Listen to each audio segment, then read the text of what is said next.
कि टीचिंग क्या है और इसका कंसेप्ट क्या है, ठीक है, और ऑब्जेक्टिव क्या है। तो कंसेप्ट के बारे में जब हम लोग बात करते हैं तो वहाँ पे बात होती है कि क्या टीचिंग है और क्या नहीं है, उसके अंदर क्या क्या आता है, क्या क्या नहीं आता है, ठीक है।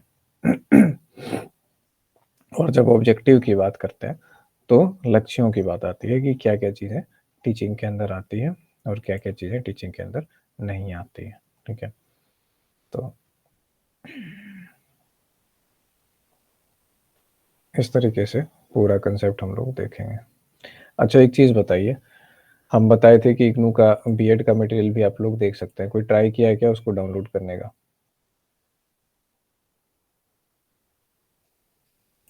क्योंकि हमको लग रहा है कि इग्नू का वेबसाइट से सारा मटेरियल इग्नू अब हटा दिया, चाहे उसको वेबसाइट एक्सेस कर रहे हैं चाहे कैसे भी एक्सेस कर रहे हैं, उस पर कोई मटेरियल मिल नहीं रहा है।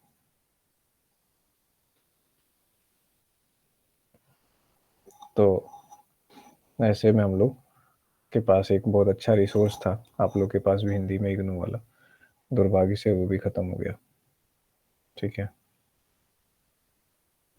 कोई बात नहीं, इधर पढ़ाएंगे।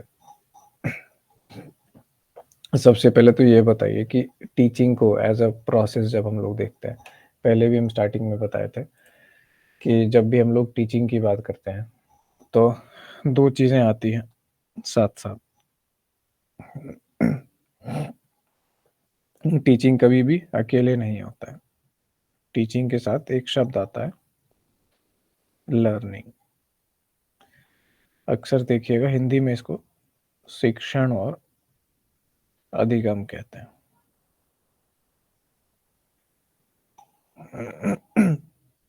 स्टार्ट कर सकते हैं शुभम रिकॉर्डिंग अब।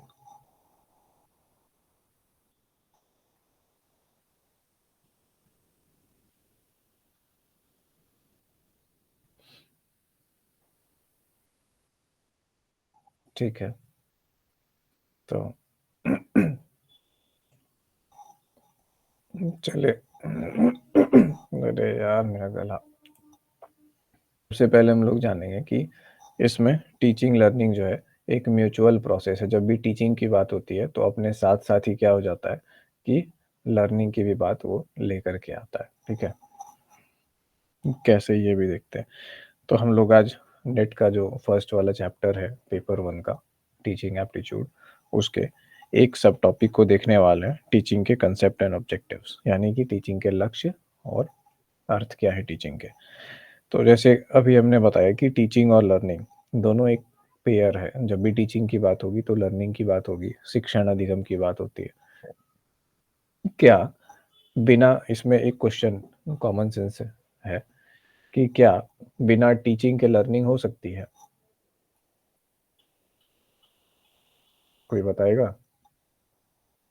नहीं। नहीं हो सकती है, बिना टीचिंग के लर्निंग नहीं हो सकती। और कोई आंसर? हो सकती है। हाँ, ठीक है, बहुत बढ़िया, हो सकती है। क्योंकि बचपन में जितना कुछ आपने लर्न किया है बचपन से अब तक, सब कुछ टीच थोड़ी ना किया गया है, बहुत कुछ तो नेचुरल लर्निंग से भी आपने लर्न किया है।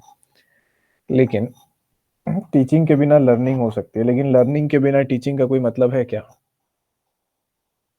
नहीं। नहीं। तो ये पॉइंट है, ये क्वेश्चन जो है, इसी क्वेश्चन को घुमा घुमा के कई बार स्टेटमेंट असर्शन रीजन के फॉर्म में भी पूछा जा सकता है। तो इस चीज़ को समझिए कि भले ही दोनों पेयर हैं, पर इसमें एक जो है दूसरे के बिना अर्थहीन है, लेकिन दूसरा इंडिपेंडेंट रह सकता है, ठीक है। वो उसका अर्थ है, वो एक के बिना भी उसका काम चलेगा। तो इस तरीके का रिलेशन है इन दोनों में।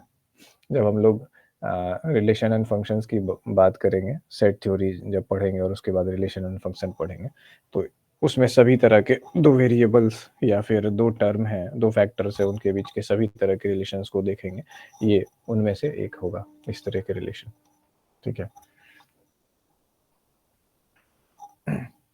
अब एक चीज बताइए, अब जैसे क्वेश्चन आएंगे ना एजुकेशन से, बहुत हद तक जो क्वेश्चन आएंगे वो आएंगे कॉमन सेंस से रिलेटेड। तो अब हम लोग आते हैं, सबसे पहले स्टार्टिंग से शुरू करते हैं कि what exactly is education, education क्या है और एजुकेशन कितना पुराना है, कब से एजुकेशन शुरू हुआ। तो अब इसकी हम लोग बात करते हैं। तो कब से शुरू हुआ एजुकेशन, ठीक है? ये इसमें सबसे पहले जो है ये वर्ड हम लोग को ध्यान देना है, कब से, शिक्षण कब से शुरू हुआ? तो इसके कुछ उत्तर होंगे। हाँ, कहकशा आप हैंड हैंड रेज़ कर रही हैं, कुछ कहना चाह रही हैं? ओके, तो कब से शुरू हुआ भाई? तो इसके लिए क्या है, कुछ डेट्स हैं कि भारत में इतने ईस्वी से एजुकेशन शुरू हुआ, इतने ईस्वी से ये पॉलिसी आई, इतने ईस्वी में फिर ये पॉलिसी आई, ऐसे करके वो चीज़ है। तो ये क्या है कि ऑब्जेक्टिव क्वेश्चन का बेस है, लेकिन आप जो क्वेश्चन हम पूछ रहे हैं, आप समझिए कि इसका आंसर इससे कहीं डीपर है।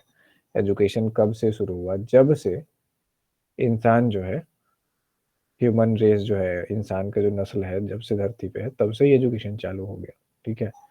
हम लोगों ने क्या किया? पॉलिसीज़ बनाई। तो हम लोग को एजुकेशन के लर्निंग के फ्रेमवर्क से देखना है एजुकेशन को हमेशा, कि कैसे ये शुरू हुआ। प्राचीन ये जो काल है, वहाँ से हम लोग शुरू करेंगे।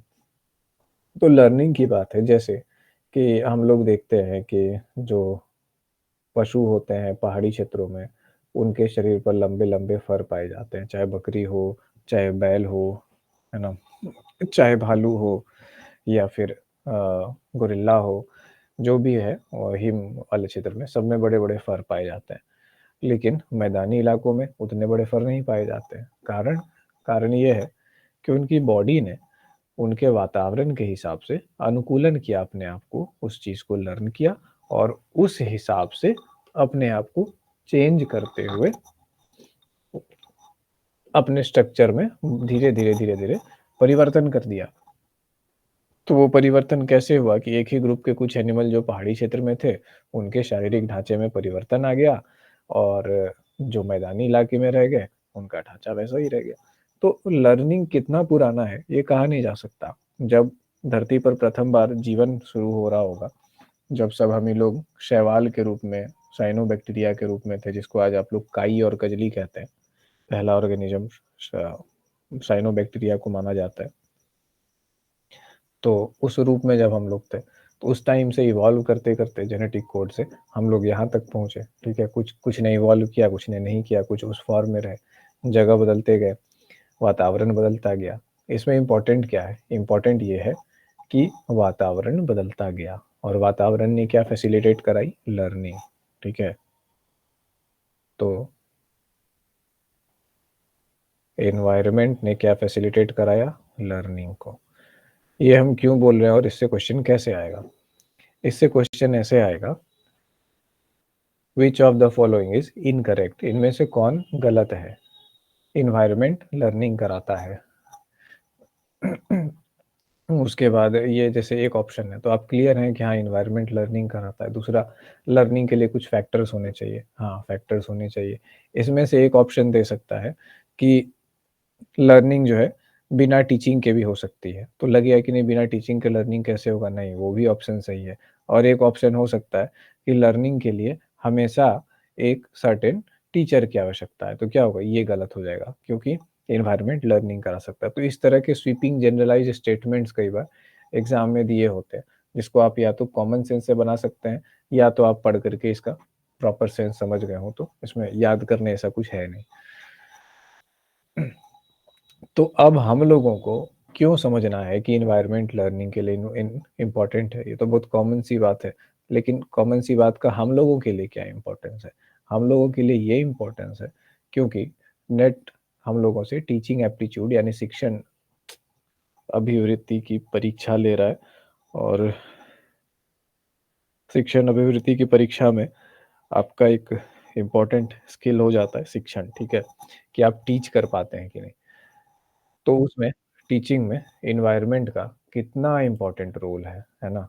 इस बात को भी हम लोग को पढ़ना होता है, समझना होता है, देखना होता है। इसीलिए जो चीज़ें यहाँ पे बोली जा रही हैं, ऐसा नहीं है कि जनरल सी कॉमन सी बात है, हाँ, गप है चलो ठीक है, या एक लेक्चर है वो दिया जा रहा है। इसमें जो भी शब्द इस्तेमाल हो रहे हैं, जो भी कांसेप्ट इस्तेमाल हो रहे हैं, उसको ध्यान से सुनना है और समझना है कि कैसे, कहाँ पे, क्या अप्लाई हो रहा है, ठीक है? सबसे क्वेश्चन बनेंगे। भले ही लेक्चर के फॉर्मेट में लग रहा होगा आप लोगों को, बट यही सब चीज़ें एमसीक्यू के फॉर्मेट में आती है। जब एमसीक्यू का प्रैक्टिस कराएँगे इस वीक के बाद, यानी कि जब कुछ कंटेंट हम लोग पढ़ चुके होंगे, लाइक 2 दिन 3 दिन कवर करने के बाद, तो उसके बाद फिर हम लोग देखेंगे उसमें कि कैसे-कैसे ये अंडरस्टैंडिंग आपके क्वेश्चंस में कन्वर्ट होती है। तो एज़ अ टीचर हमें क्या करना है कि हमें लर्निंग की समझ होनी चाहिए, उसके आसपास के एनवायरनमेंट की समझ होनी चाहिए, टीचिंग की समझ होनी चाहिए। उसके बाद जो है टाइम टू टाइम, अब टीचिंग क्या है कि एक डायनामिक प्रोसेस है। डायनामिक किसको कहते हैं, स्टैटिक किस यार लेट-लेट से यार आ रहे हैं सब लोग, अब क्लास छोड़ के बीच-बीच में सबको एक्सेप्ट करो रुक के। से बिहारी फिर लेट से आया है आज।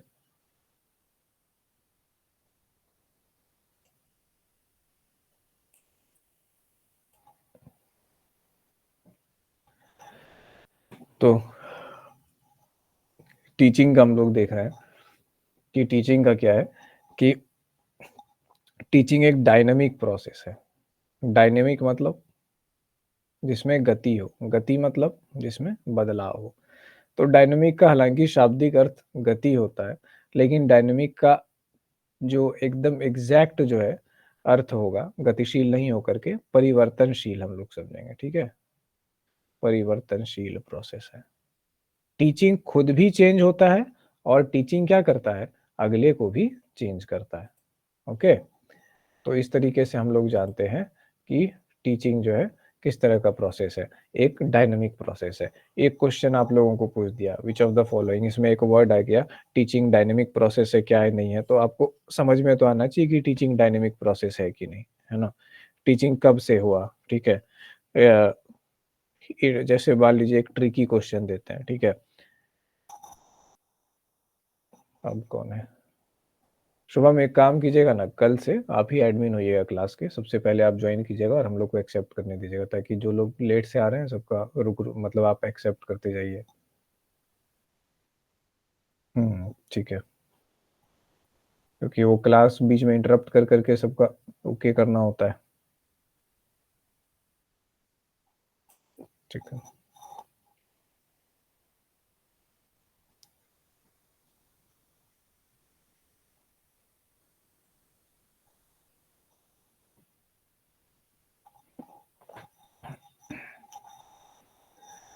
तो अब टीचिंग में हम लोग देखते हैं कि डायनामिक जो है ये एक परिवर्तनशील प्रक्रिया है जो कि हमें भी परिवर्तित करती है और खुद भी समय के साथ परिवर्तन होता गया है। अब एक क्रिटिकल क्वेश्चन की हम लोग जब बात कर रहे हैं, तो क्रिटिकल क्वेश्चन कैसा हो सकता है कि आपको एक क्वेश्चन फँसाने वाला या घुमाने वाला ऐसे आ जाए कि जो है कि टीचिंग कब से स्टार्ट हुआ है और 3 ऑप्शन जो है ना, मतलब एक ऑप्शन दे दे कि कभी से नहीं, एक ऑप्शन दे दे कि कोई निश्चित नहीं, एक ऑप्शन दे दे कि सन फलाना, फलाना, फलाना इस पॉलिसी के द्वारा और फिर एक ऑप्शन दे दे इनमें से कोई नहीं। तो अब इस पे जो है आपको लगेगा कि अरे! सबसे एक्यूरेट कौन-सा है? जिसमें पॉलिसी का नाम लिखा हुआ है कि सन इतना सो इतना ईस्वी में फलाने नियम के अनुसार से एजुकेशन लागू। आपको सबसे एक्यूरेट वो लगेगा, पर क्वेश्चन को ध्यान से पढ़ लीजिएगा। ऐसे क्वेश्चन के जाल में नहीं पड़ना। या हो सकता है क्वेश्चन ऐसे पूछा जाए कि इंडिया में टीचिंग कब स्टार्ट हुई? तो जब इसमें क्या हो गया कि इंडिया में कब स्टार्ट हुई टीचिंग, तो अब इसका जो आंसर होगा उसको इस हिसाब से देना होगा। लेकिन अगर क्वेश्चन ये पूछता है कि इंडिया में फॉर्मलाइज़्ड वे में एजुकेशन की शुरुआत कब हुई? तो फॉर्मलाइज़्ड वे में कब हुई तब हम पॉलिसी का आंसर दे सकते हैं। लेकिन उसके पहले इन्फॉर्मल वे में तो थी, गुरुकुल सिस्टम था, बहुत सारे सिस्टम्स थे, ठीक है? तभी तो किताबें लिखी गई। अगर टीचिंग नहीं होता इंडिया में प्राचीन भारत में, तो इतनी जो स्क्रिप्ट्स मिली हैं, इतने सारी जो किताबें, इतने सारी चीज़ें जो मिली हैं, तो वो मिलती क्या? ऑब्वियस है कि सारी चीज़ें थी। उसका तो इसके पहले क्या है स्कूल्स बहुत पहले थे और उसके पहले भी बताया जाता है कि स्कूल्स ओरल फॉर्म में थे। वहाँ पे रिटन कुछ नहीं होता था, जो भी पढ़ाया जाता था, उसको बार-बार, बार-बार रिपीट करवाया जाता था और इस तरीके से हो जाता था कि वो कंठाग्र हो जाए, वो आपके जिह्वा पे विराजमान हो जाए, उसको लिखने की ज़रूरत नहीं है। तो वैदिक काल में जब एजुकेशन के बारे में हम लोग पढ़ेंगे, वो भी हम लोग के सिलेबस का पार्ट है, तो हम लोग उन चीज़ों को देखेंगे। तो इस तरह के जो क्वेश्चन्स होंगे, उसमें थोड़ा-सा सावधान रहना, ये नहीं कि हमको इश्यू ही पता है, हमको वो पता है, तो बस कूद के मार दिया आंसर। बाद में जब आप आंसर की चेक करते हैं, तब आपको रियलाइज़ होता है, अरे यार! ये तो ट्रिकी क्वेश्चन था। तो अब जो है, हमारे इंडिया में हमेशा क्या है कि अब बात होती है 2 पर्सपेक्टिव्स की। चाहे साइकोलॉजी की बात हो, एजुकेशन की बात हो, टीचिंग की बात हो, हमेशा 2 दृष्टिकोणों की बात होती है, ठीक है? अब ये 2 दृष्टिकोणों की बात क्यों होती है? क्योंकि सांस्कृतिक रूप से ना हम लोग बहुत हमारी कोई एक पहचान नहीं है, हमारी सांस्कृतिक रूप से अनेकों पहचान है। क्या मज़ाक है ये? पढ़ते-पढ़ते बंद हो जा रहा है। तो सांस्कृतिक रूप से हमारी कई पहचान है, जिसमें से 2 आइडेंटिटी हम लोगों की प्रमुख है, 2 आइडेंटिटीज़। हम लोग ऐसे देश हैं जिसकी 2 पहचानें हैं। एक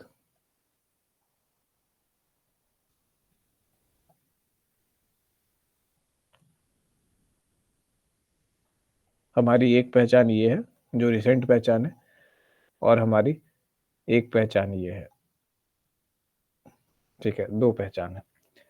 तो इसीलिए किसी भी चीज़ को हम लोग यहाँ पढ़ते हैं और भारत की जो ये शिक्षा व्यवस्था थी अंग्रेज़ आने से पूर्व की, जब इसका हम लोग इतिहास पढ़ते हैं, इतिहास यूजुअली जब हम लोग पढ़ते हैं तो हम लोग को मालूम चलता है, अंग्रेज़ आने से पूर्व बहुत कुछ था, लेकिन अंग्रेज़ आए और उन्होंने जो हम लोगों के ऊपर राज किया, तो हमारी व्यवस्थाएँ बिल्कुल तहस-नहस हो गई, खत्म हो गई। जो कारीगरी थी, जो काश्तकारी थी, हमारी शिक्षा व्यवस्था में क्या था कि इस तरीके का वोकेशनल एजुकेशन यानी उद्योग आधारित, रोज़गार आधारित शिक्षा जो है ज़्यादा थी उसमें और उसके अलावा क्या था, उसके अलावा ज्ञान आधारित भी थी।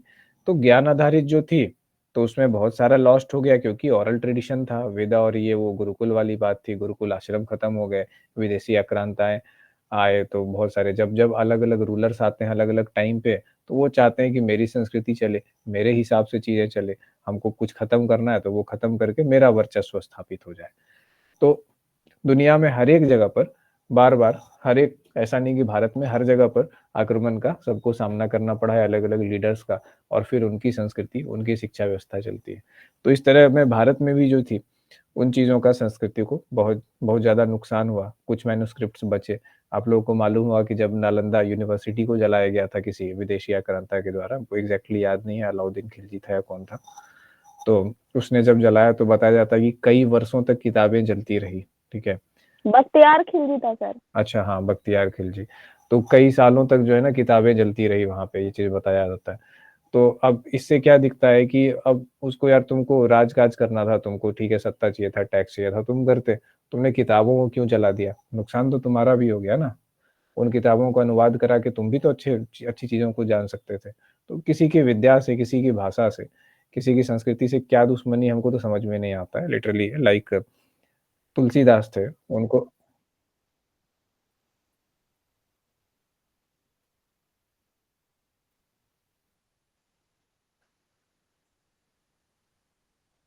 हाँ, तो बेवकूफ़ था ना, सनकी आदमी था ना वो।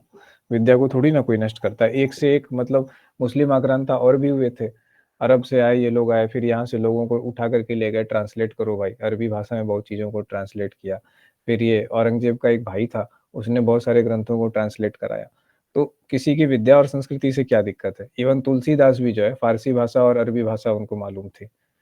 तो किसी भी नॉलेजेबल पर्सन या किसी भी बुद्धिमान आदमी का ये लक्षण नहीं है कि किसी की भाषा और संस्कृति से वो करे। ख़ैर, तो हम लोग आते हैं अपने पॉइंट पे, तो हम लोग क्या देख रहे हैं कि भारत में बहुत सारी चीज़ें क्या हो गई, लॉस्ट हो गई, है ना? तो हम लोग क्या बन गए, एक लॉस्ट कल्चर बन गए, जिनकी खुद की एक आइडेंटिटी नहीं है, ठीक है? बहुत चीज़ें आ ही गई। उसके बाद फिर इसके बाद जो है क्या हो गया, इन चीज़ों के बाद जो है कुछ आए अंग्रेज़, ठीक है? अब जो अंग्रेज़ आए, तो उन्होंने क्या किया कि अंग्रेज़ों का अलग ही था। वो दुनिया में अपने आप को सर्वश्रेष्ठ नस्ल मानते थे। साइकोलॉजी के भी इतिहास में जब न्यूरोलॉजी हम लोग पढ़ते हैं, तो न्यूरोलॉजी का पहला जो चैप्टर शुरू होता है, उसको कहते हैं फ्रीनोलॉजी, ठीक है? PHRENO logy. सबसे पहले इसकी चर्चा होती है। अब ये क्या था, इन लोगों ने कुड़ी के क्या बोलते हैं शेप के आधार पे इन लोगों ने तय किया कि जो है कि कौन व्यक्ति कितना बुद्धिमान है और अंग्रेज़ों ने ये रूल बनाया कि जो अंग्रेज़ों की खोपड़ी है उसका शेप सबसे अच्छा है, इसीलिए अंग्रेज़ दुनिया में सबसे बुद्धिमान है और सबसे अच्छे नस्ल के हैं।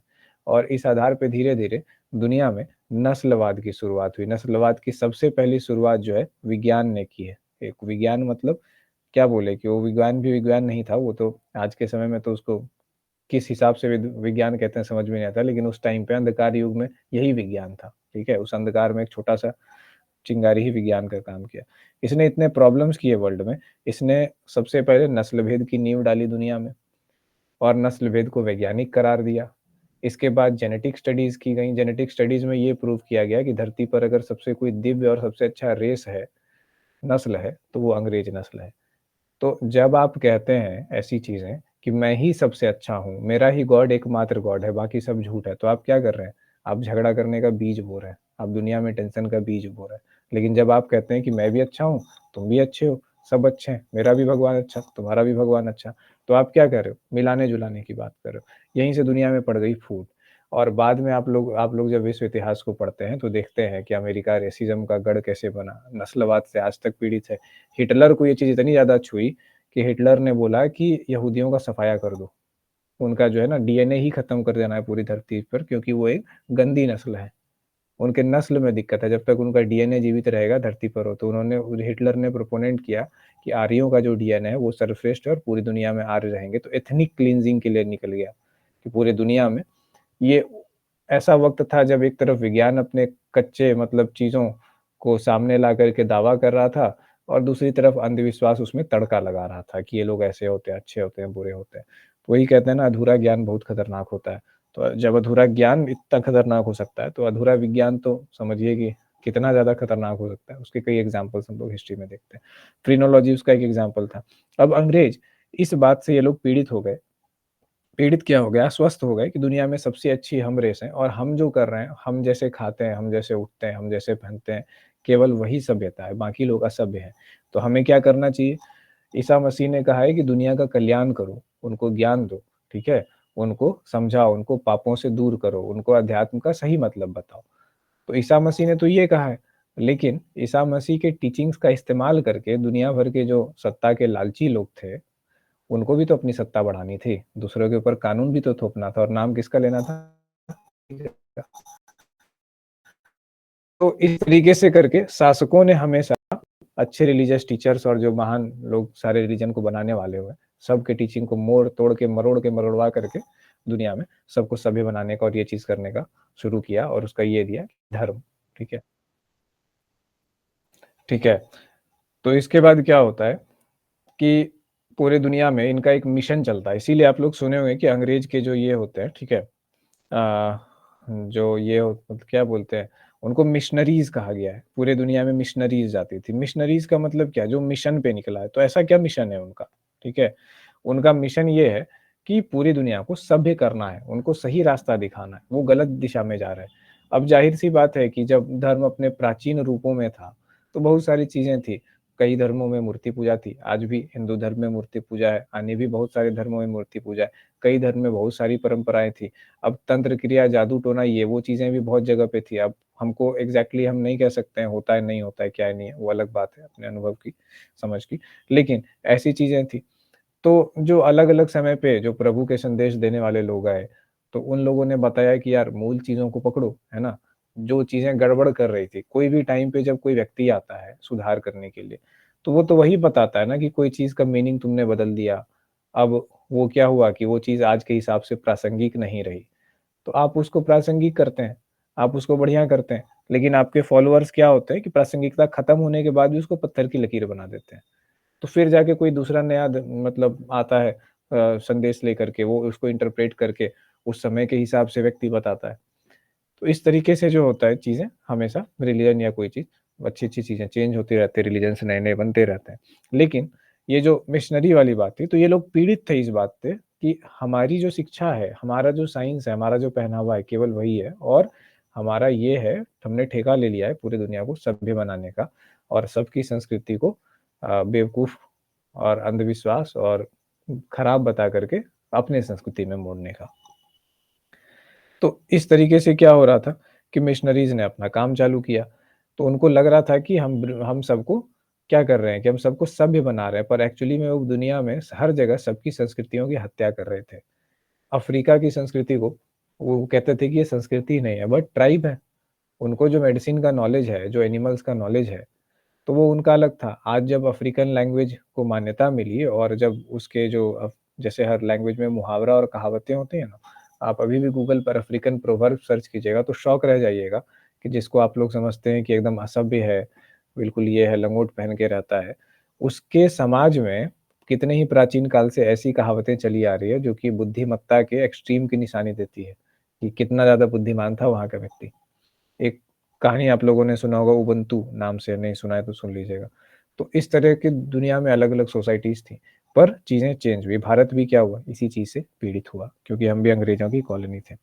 तो एक तो भारत में पहले से लॉस्ट कल्चर वाला हिसाब था, मार पड़ते-पड़ते, जो चीज़ें बची-खुची वो जो है अंग्रेज़ों ने जो है पूरी कर दी, ठीक है? तो अब हमारे पास क्या हो गया, भारत एक ऐसा देश बन गया जो 2 आइडेंटिटी, जिसकी 2 आइडेंटिटी है। एक पुरानी अपनी प्राचीन आइडेंटिटी जिसकी तलाश अब भी कर रहा है।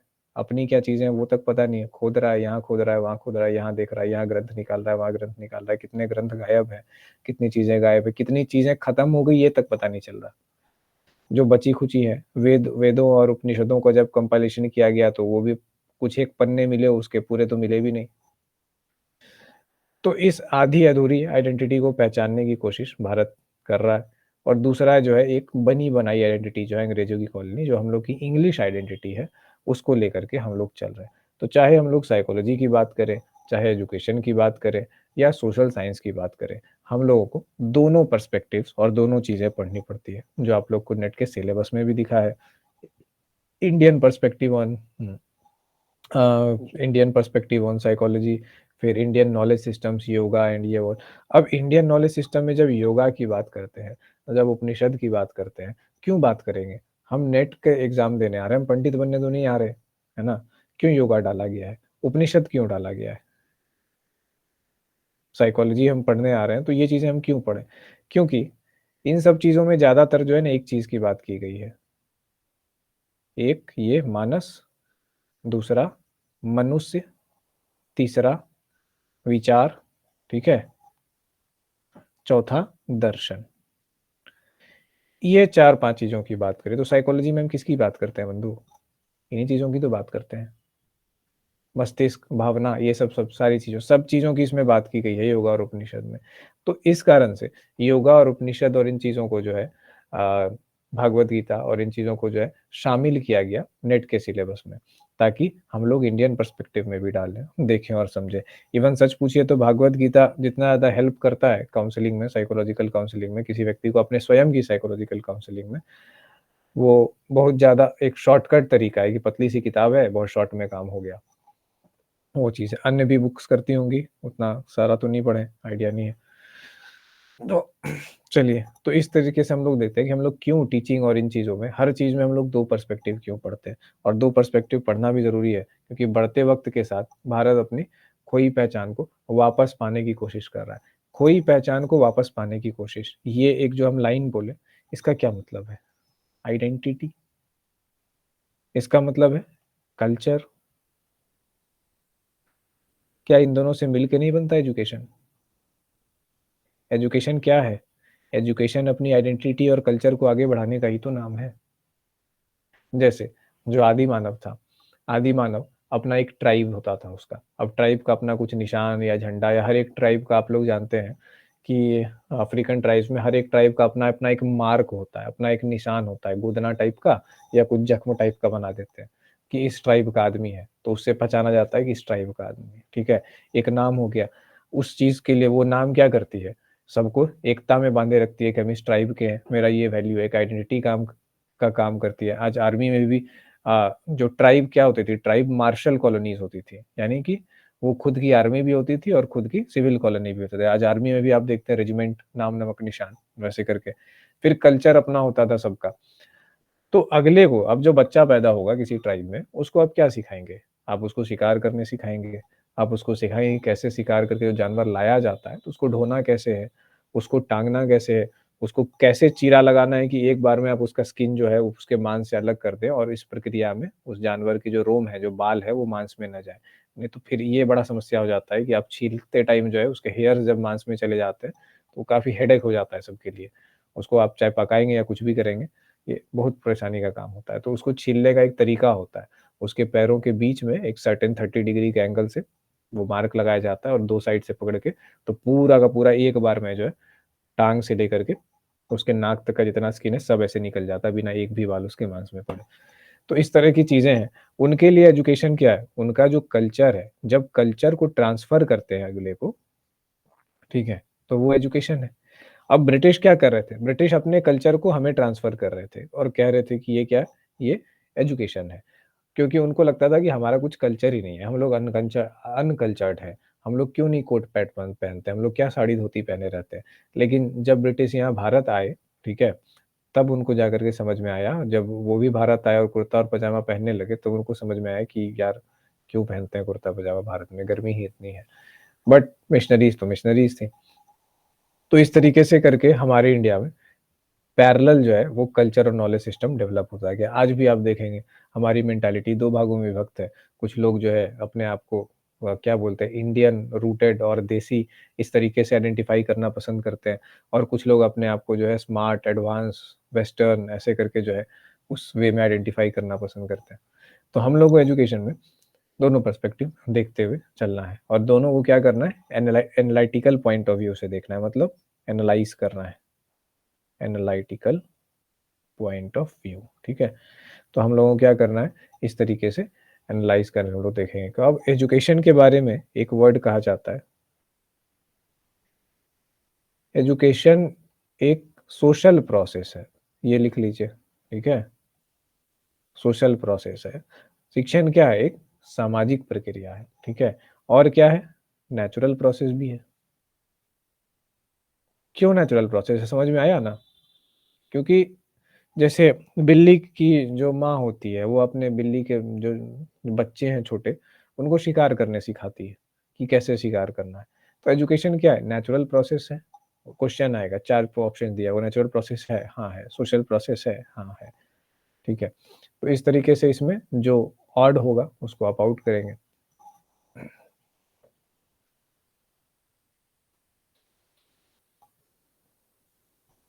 अब हम लोग देखते हैं कि दरअसल एजुकेशन की प्रक्रिया को हम लोगों ने समझ लिया, शॉर्ट वे में समझ लिया कि क्या है एजुकेशन, है ना? अपने कल्चर एक अब कल्चर का मतलब क्या है? What is culture? कल्चर मतलब 2 चीज़ें हैं, set of practices plus bank of acquired knowledge and experiences. Knowledge and experiences, ये है कल्चर। अब जैसे इंडिया के केस की हम लोग बात करते हैं, उस केस में जैसे आयुर्वेद जैसी चीज़ें थी भारत में, ठीक है? तो भारत का कितना बड़ा नुकसान हुआ इन चीज़ों के खोने से, ये समझिए कि जब अंग्रेज़ आ गए और उन्होंने पूरी व्यवस्था तहस-नहस कर दी। कढ़ाई करने वाले को कढ़ाई नहीं आने लगी, काठ का काम करने वालों को वो नहीं आने लगा, आयुर्वेदाचार्यों को आयुर्वेद छूट गया क्योंकि सबको पेट भरने की जुगत हो गई, इतना ज़्यादा अकाल पड़ गया, छीना-झपटी होने लगी। यहाँ तक रिपोर्ट्स हैं कि जो है ना, लोग मतलब क्या बोले कि जो मर जाते थे बीमारी जब भारत में कई बार अकाल पड़े और इसमें कई मिलियंस लोग मरे हैं। लोगों ने लाशों को खाना शुरू कर दिया था, जो मर जाते थे। तो और जब उस समय की आप फ़ोटो सर्च करेंगे, जब ग्रेट इंडियन फ़ैमिन यानी भारत का भीषण अकाल सर्च करके गूगल पे करेंगे, तो आप देखिएगा हर व्यक्ति कंकाल की तरह दिख रहा होगा। तो ये वाली स्थिति थी, मरने के बाद जो है ना लाश को खा लेते थे लोग जीवित रहने के लिए, ऐसी-ऐसी स्थिति आ गई थी। तो ऐसे में क्या होता है, ज़ाहिर-सी बात है कि शिक्षा की बात, एजुकेशन की बात, नॉलेज की बात, जब समाज इतना नीचे गिर जाएगा तो कौन ही करेगा और कहाँ रहेगा? और ऐसे कई पीढ़ियाँ बीत गई हमारी, 100 साल में तो कई पीढ़ियाँ चली ही जाएँगी, बहुत ज़्यादा नुकसान हुआ। Bank of acquired knowledge, bank of acquired knowledge मतलब भारत की जो ज़मीन है, जो एरिया है, यहाँ पे किस-किस तरह के पेड़-पौधे होते हैं, कौन-कौन से जीव-जंतु होते हैं, सबका नॉलेज था। उन पेड़-पौधों से कौन किन-किन रोगों को ठीक किया जा सकता है, ये भी डॉक्यूमेंटेड था। और जितना डॉक्यूमेंटेड था आयुर्वेद की किताबें जब लिखी गई होंगी प्राचीन काल में, उतनी चीज़ें तो थी ही। उसके बाद भी तो संस्कृति चल रही थी, तो उसके बाद भी तो लोगों ने खोजा होगा, अनुभव किया होगा, जो चीज़ें ऐड हुई होंगी, जो चीज़ें शायद कहीं लिखी हुई नहीं है। तो इतना टाइम से पुराना जो बैंक ऑफ नॉलेज था, एक्वायर्ड बैंक ऑफ नॉलेज, वो क्या हो गया? खत्म हो गया, वो नष्ट हो गया। तो कल्चर के नष्ट होने से क्या होता है? एजुकेशन नष्ट होता है क्या? हाँ, नष्ट होता है। ठीक है। एजुकेशन पर बुरा प्रभाव पड़ता है, बिल्कुल पड़ता है, क्योंकि आपकी पहले की जो कितनी पीढ़ियों में कितने से सालों ने लोगों ने प्रयोग किए होंगे, अनुभव किए होंगे, जानकारियाँ खोजी होंगी, आविष्कार किए होंगे, सब का सब चला गया। और आप नया कल्चर ला रहे हैं जिसको कि खुद ही वो 100-150 साल पहले जो है सभ्य हुआ है और चीज़ों को अभी तक खोज ही रहा है। तो इससे क्या हो रहा है कि हम लोगों को अच्छे से समझना है कि कल्चर और एजुकेशन का रिलेशन क्या है। इससे भी क्वेश्चंस आते हैं। अब एजुकेशन के अर्थ को हम लोग देखते हैं। कई लोग कई अर्थ समझते हैं एजुकेशन के। एजुकेशन का जो सबसे नॉर्मल अर्थ होता है व्यक्ति का, है ना?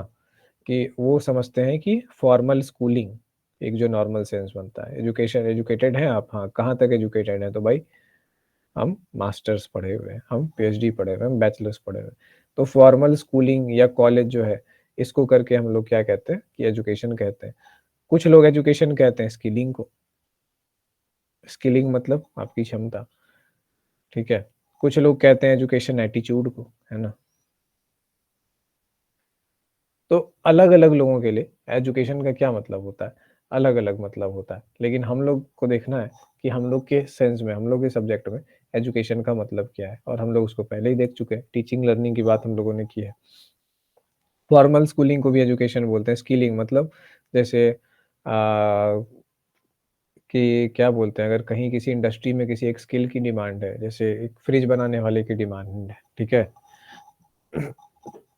बहुत सारे मैकेनिक है, उसमें से एक मैकेनिक है जिसको फ्रिज की पूरी थ्योरी आ रही है, प्रैक्टिकल आ रहा है, अच्छे से बना रहा है, तो हम लोग क्या करेंगे, वेल एजुकेटेड है भाई, इसको सब कुछ आ रहा है। तो उस कॉन्टेक्स्ट में चेंज अलग होता है। फिर एटीट्यूड, लोग कहते हैं कि देखो इतना पढ़ा लिखा है और माँ-बाप को छोड़ दिया जा करके वृद्धाश्रम में, क्या एजुकेटेड है ना? तो एटीट्यूड को भी हम लोग एजुकेशन का नाम देते हैं कई बार। तो एजुकेशन के क्या है, मल्टीपल मीनिंग्स है। आप अलग-अलग व्यक्ति से, बिज़नेसमैन से पूछिएगा तो उसके लिए एजुकेशन का मतलब है कि आप कितने व्यावहारिक हैं, है ना? आप पॉलिटिशियन से एजुकेशन का मतलब सुनिए देखिएगा, तो आप कितना पॉलिटिक्स को समझ सकते हैं, उसके लिए वो एजुकेटेड है। स्टूडेंट से पूछिएगा तो नॉलेज कितना है टीचर को, वो टीचर एजुकेटेड है। पेरेंट से पूछिएगा तो पेरेंट बोलेगा डिग्री कितनी है, एजुकेटेड है, फिलॉसफर। तो हम लोगों को क्या समझना है कि एजुकेशन अलग-अलग लोगों के लिए अलग मीनिंग है। तो एजुकेशन एक ऐसा टर्म है जिसके मल्टीपल मीनिंग्स हैं, ठीक है? रिसर्च में हम लोग क्या करते हैं, एक चीज़ का एक ही मीनिंग रखते हैं, बाकी नहीं एकदम खोद-खाद के, लेकिन ये रिसर्च मेथड नहीं है, ठीक है? ये आर्ट्स का टॉपिक है।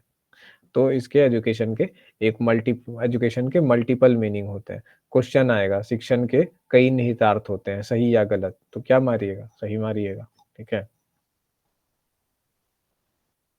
तो इससे हम लोग को एक चीज़ मालूम चलता है एजुकेशन के नेचर के बारे में। एक क्वेश्चन आएगा, क्या एजुकेशन का एक यूनिवर्सल डेफिनिशन है? तो नहीं है। एजुकेशन का क्या है? नो यूनिवर्सल डेफिनिशन, ठीक है? मास का यूनिवर्सल डेफिनिशन है, एक डेफिनिशन है, टेम्परेचर का एक डेफिनिशन है, लेकिन एजुकेशन का एक डेफिनिशन नहीं है।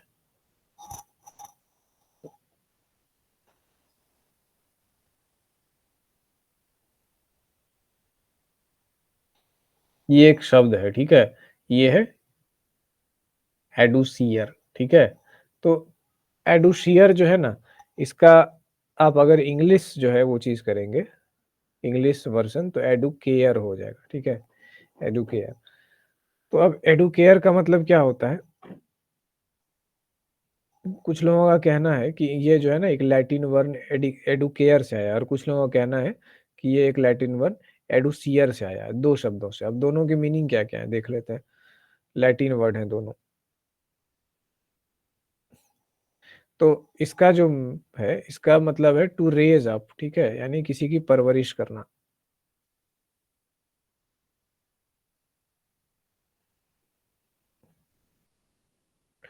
या दूसरा क्या है?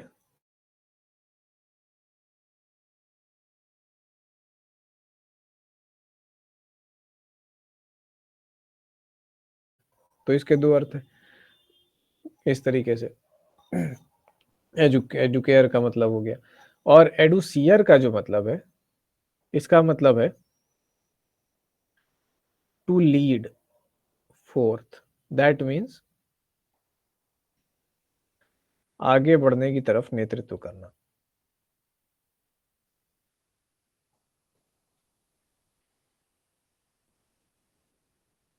नेतृत्व करना। ठीक है, तो हम लोग देख रहे हैं कि एजुकेशन के जो दो अर्थ हैं, दोनों हम लोग को एजुकेशन में दिखते हैं। एक तो क्या करते हैं, एक प्रॉपर परवरिश करते हैं, उसकी बौद्धिक परवरिश हम लोग करते हैं एजुकेशन में, चाहते हैं कि व्यक्ति क्या हो, डेवलप हो, और क्या चाहते हैं कि आगे बढ़ने की तरफ हम लोग उसको प्रेरित भी करें, आगे बढ़ा रहे हैं, किसी को डेवलप कर रहे हैं। एजुकेशन के यही सारे गोल्स तो हैं। तो उसके मीनिंग से क्या होते हैं कि उसके ऑब्जेक्टिव्स डिसाइड होते हैं। ठीक है, कि क्या क्या इसके चीज़ें। तो अब इससे हम लोग क्या समझते हैं एक डिस्कशन के रूप में कि एजुकेशन का अर्थ है किसी को नरिश करना, गुड क्वालिटीज उसमें डालना, और उससे क्या है कि बेस्ट उसके फॉर्म में से बाहर निकालना, उसकी अंदरूनी अच्छी क्वालिटीज का विकास करना, ये सारी चीजें हैं। अब एक तीसरा स्कूल ऑफ थॉट है, ठीक है, वो कहता है कि नहीं, एजुकेशन से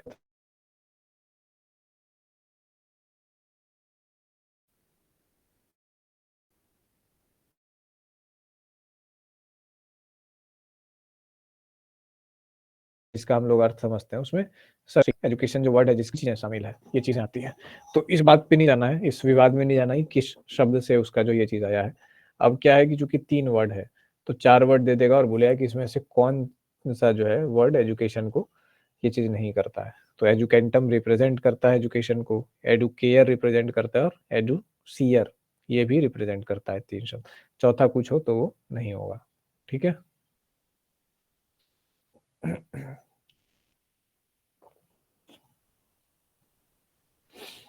यहाँ तक किसी को तो कोई दिक्कत नहीं होगी, सिंपल सा ही है। ठीक है, अब ये तो बहुत वाइड सा डिफिनीशन हो गया, लेकिन अब क्या करते हैं कि एक ऑफिशियल डिफिनीशन हम लोग देखते हैं। ऑफिशियल डिफिनीशन के हिसाब से हमने बात किया कि बिजनेसमैन के लिए जो है अलग एक नैरो है कि आप किस फील्ड में हैं, उस हिसाब से डिपेंड करेगा कि आपके लिए एजुकेशन क्या चीज़ है। ठीक है, तो नैरो करते हैं हम लोग एक डिफिनीशन को। तो हम लोग जब देखते हैं, जब डिफिनीशन को नैरो करते हैं, ठीक है, नैरो डिफिनीशन एक और छोटा करते हैं, तो एजुकेशन की डेफिनेशन क्या हो जाती है, फील्ड स्पेसिफिक हो जाती है, एक सर्टेन फील्ड के लिए।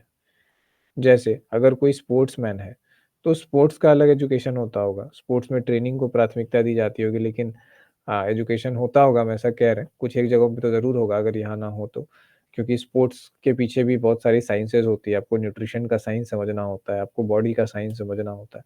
तो हमको लगता है कि बहुत अच्छे देशों में ऐसे कोर्सेज ज़रूर होते होंगे। तो बट अब पर्पस, तो क्या देखते हैं हम लोग कि फील्ड स्पेसिफिकेशन होता है और पर्पस होता है। पर्पस क्या होता है, वेल डिफाइंड होता है, ये चीजें आपको मिलेंगी।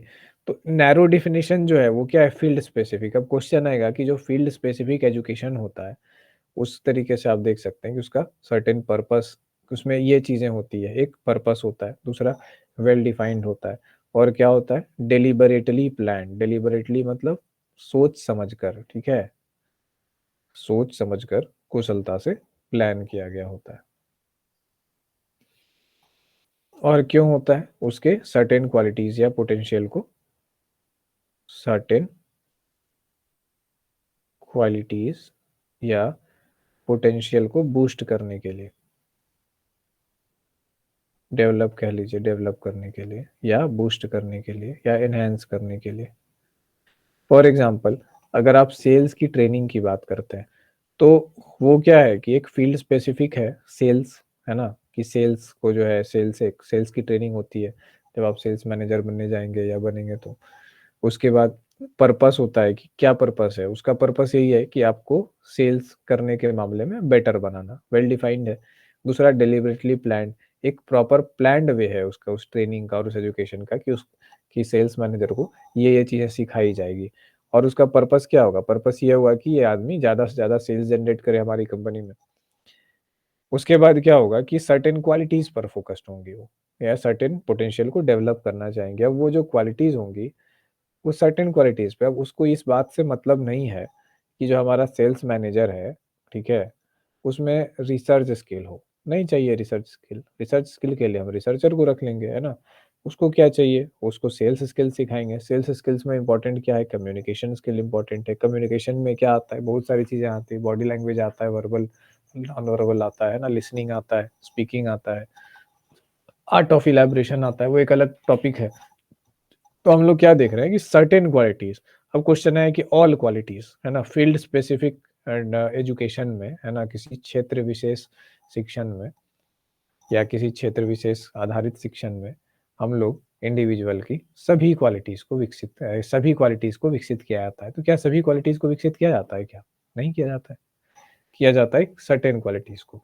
तो इस तरीके से जो है क्वेश्चंस रहते हैं, सब्जेक्टिव ही क्वेश्चन समझने वाले, लेकिन उसको ऑब्जेक्टिव के फॉर्म में दिया जा सकता है एग्जाम में।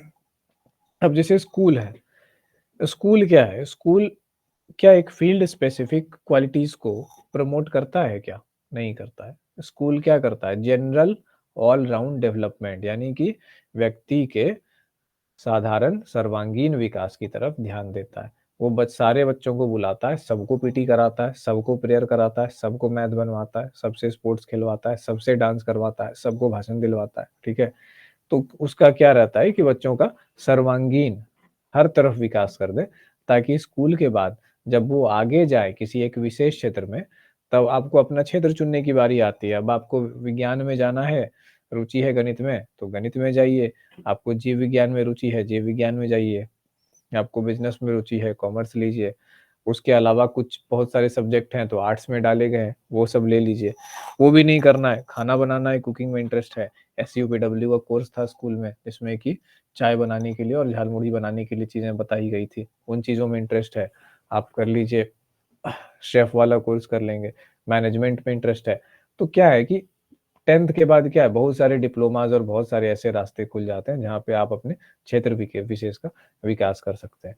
तो अब एक क्वेश्चन मान लीजिए आता है ऐसा कि विद्यालय में बच्चों के क्षेत्र विशेष के विकास पर ध्यान दिया जाता है, सही या गलत? तो गलत होगा। विद्यालय का उद्देश्य होता है कि बच्चों का सर्वांगीण विकास हो। इसीलिए आप देखेंगे कि जिन सारे स्कूल में ज़्यादा फैसिलिटीज होती है, उनका रिस्पेक्ट भी ज़्यादा होता है और फीस भी ज़्यादा होता है। लेकिन इससे दिक्कत एक क्या हो जा रही है कि, है ना, सबको सब कुछ करा रहे होते हैं ये लोग।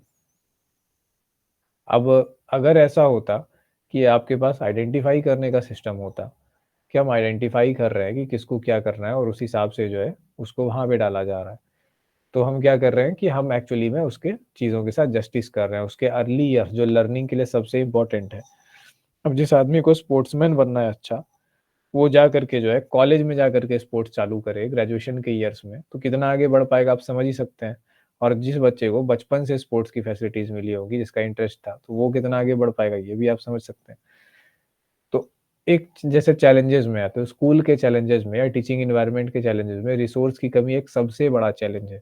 कोई गार्जियन नहीं जानता कि मेरे बच्चे के अंदर टैलेंट क्या है, जब तक उसको वो इन्वायरमेंट नहीं दिया जाता है जिसमें कि उसका टैलेंट शो हो सके। इन्वायरमेंट मिला, टैलेंट शो हुआ, तब गार्जियन सोचा अरे यार मेरा बच्चा तो टैलेंटेड है, हमको पता ही नहीं था। डांस कंपटीशन हुआ, बच्चे ने डांस किया, 4 दिन प्रैक्टिस करके और आग लगा दिया स्टेज पे एकदम, अरे यार मेरे बच्चे में तो डांस का गुण है।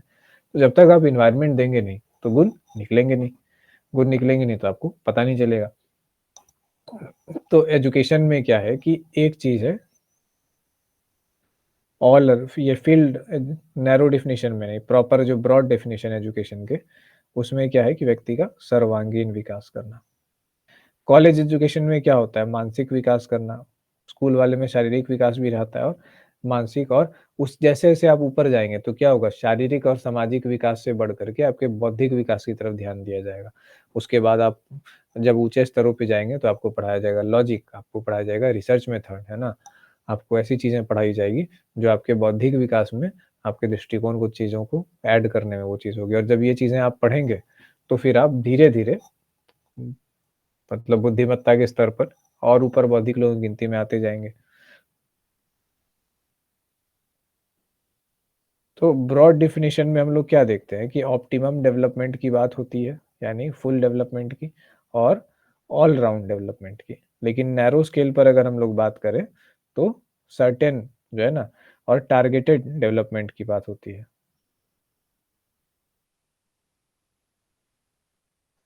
तो ये चीज़ जो है ध्यान रखना है कि किस तरीके से बात किया जा रहा है ब्रॉड वे में। लेकिन अगर एब्सेंट हो कि ब्रॉड वे में बात किया जा रहा है या नैरो वे में बात किया जा रहा है, फील्ड स्पेसिफिक बात की जा रही है, तो इसका अर्थ है कि प्रॉपर ब्रॉड वे में ही बात की जा रही है।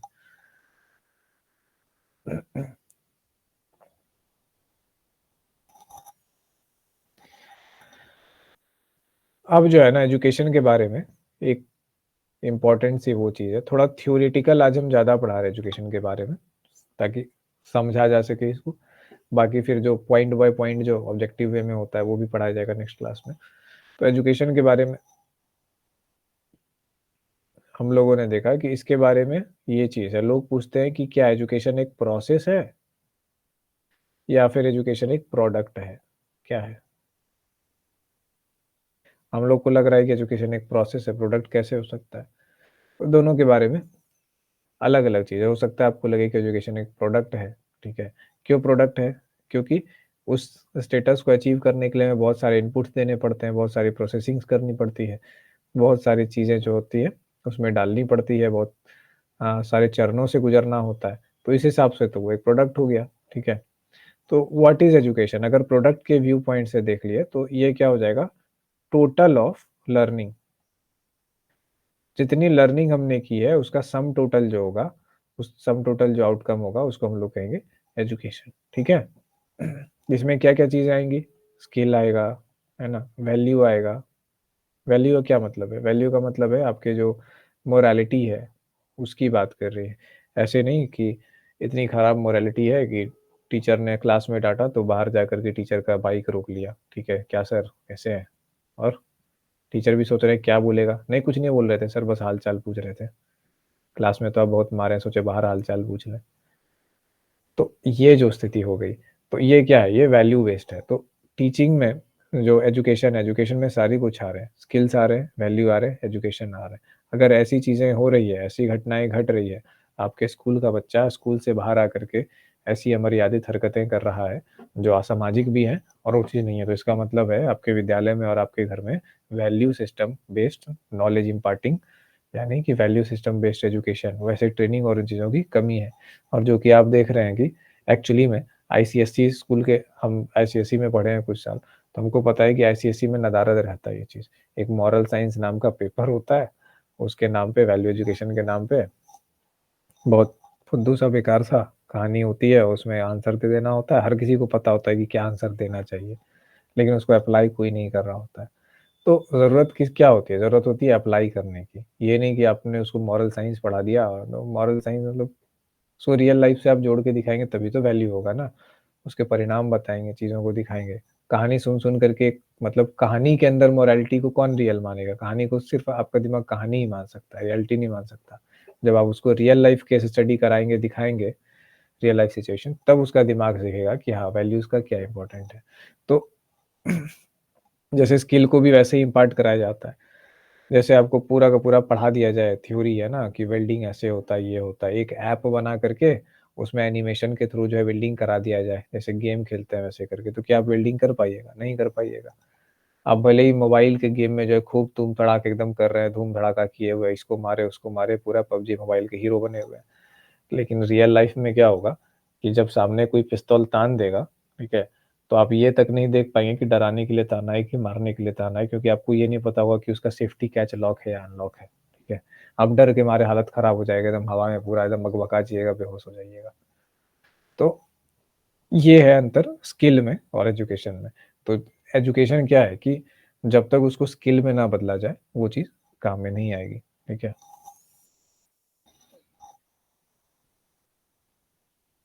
हाँ, तो इस चीज़ के जो एक छोटी-सी बस ये चीज़ है कि ऐसा नहीं कि हर गन में सेफ्टी कैच होता है, जो देसी और इल्लीगल हथियार होते हैं उसमें सेफ्टी कैच नहीं होता है, तो ज़्यादा हीरो भी नहीं बनना है, ठीक है? चलिए आते हैं प्रोसेस में, कि एजुकेशन को अगर प्रोसेस के रूप में देखा जाए, तो प्रोसेस के रूप में अगर हम लोग देखते हैं, तो क्या होगा प्रोसेस के रूप में? डेवलपिंग इंटेलेक्ट, प्रोडक्ट के रूप में तो हमने देख लिया कि जब ये आउटपुट मिलेगा, तो हम लोग कहेंगे कि वो एजुकेशन है, जिस प्रक्रिया के थ्रू प्रक्रिया भी तो है। प्रक्रिया भी तो एजुकेशन है, जैसे इंटेलेक्ट को डेवलप कर रहे हैं ना, लॉजिक डेवलप कर रहे हैं हम लोग, इमोशनल इंटेलिजेंस डेवलप कर रहे हैं। अब देखिए इमोशनल इंटेलिजेंस कितना मतलब इमोशन हम लोग का प्राइमरी फॉर्म ऑफ इंटेलिजेंस है सारे जीवों का। और हम लोग का थोड़ा-सा कॉर्टेक्स क्या डेवलप हो गया, माथा का आगे वाला भाग थोड़ा हम लोग का बड़ा क्या हो गया, हम इंसानों को तो एकदम अपने लॉजिक और रैशनैलिटी पे इतना घमंड हो गया ना, कि इसके चक्कर में हम लोग दुनिया बर्बाद करने के लिए निकल गए। आप देखते होंगे, बच्चा गिर गया, है ना? चोट खा गया या कुछ गलती हो गई, वो क्या हो रहा है कि डर के मारे घर में बता नहीं रहा। क्यों नहीं बता रहा है? क्योंकि अगर पता चलेगा तो पहले घाव पे मरहम कोई नहीं लगाएगा, घाव को साफ नहीं करेगा, पहले गिरा के 4 चाँटे देगा और 4 लात देगा, गाली देगा और उसके बाद जो है घाव को किया जाएगा, जो कि और भी ज़्यादा दर्द होगा उसमें। तो ये तो हमारी भारतीय समाज की और लोगों की स्थिति है, मानसिक स्थिति कि इमोशनल इंटेलिजेंस मदर और फादर तक का शून्य दिखाई पड़ता है, जहाँ पे कि कहाँ पे किस इमोशन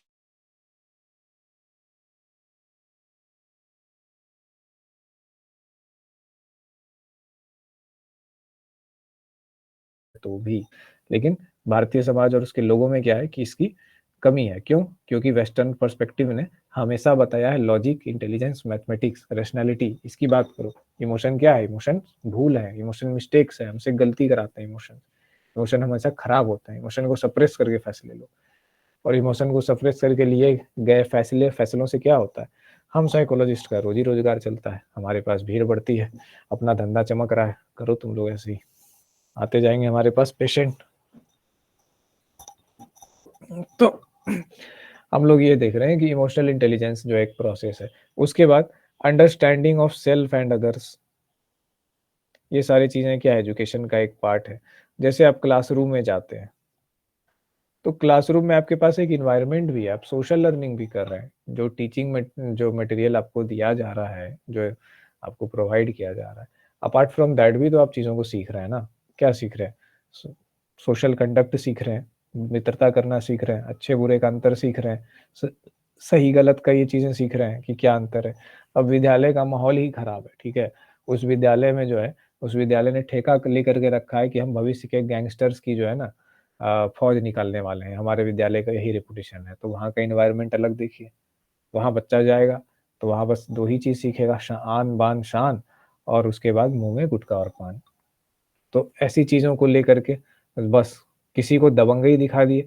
वैसे स्कूलों में, विद्यालयों में या वैसे बड़े लोगों के जो वैसे वो जगहों से जो बच्चे निकले होंगे, उनके सर्किल्स की जब आप बात सुनेंगे, तो आप क्या देखेंगे? अरे! फलना ऐसे बोला, ये हुआ, वो हुआ, हम ऐसे बोल दिए।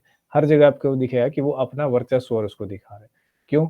एनवायरनमेंट आपका गलत था, जिस स्कूल में आप पढ़े थे, वहाँ पे लड़कों में सिर्फ़ यही होता था कि किसका वर्चस्व कितना है। तो जिसका वर्चस्व था, वो तो था ही, जिसका नहीं था वो भी बाहर निकल के वर्चस्व बनाने की ही कोशिश करेगा।